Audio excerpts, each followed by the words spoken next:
For Palestinian children, history isn't just learned from the pages of a school textbook. It is the memories and stories their mothers, fathers, and grandparents ensure they never forget. It is their experiences living under Israeli occupation. Mohammed Abu Aldabad, who's in the 10th grade, is also learning about how history can be rewritten. It teaches me that if something like this happens in the future, not to keep silent or think this is normal. I have to protest like I am now and stand against the occupation.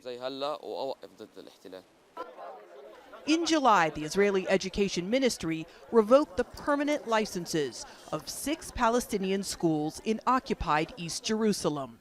The Education Minister declined our request for an interview, but in a statement she says the schools are using textbooks that glorify prisoners' armed struggle against Israel, and they're teaching incitement.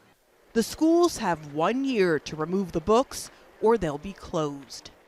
It's like an authoritarian regime that wants to wipe parts of the truth from his own people. And this is happening to 7-year-old children.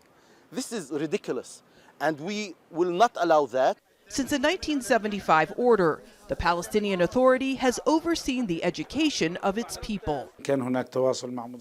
We contacted the donors of the educational sector and the international community to urge them to take action and stop this attack against Palestinian educational system in Jerusalem.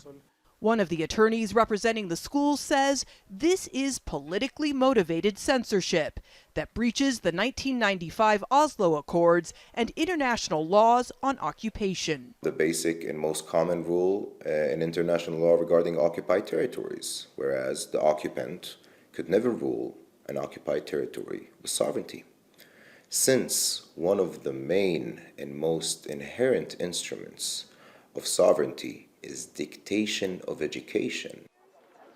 The legal team representing the schools admits the prospects of prevailing in the Israeli judicial system are slim.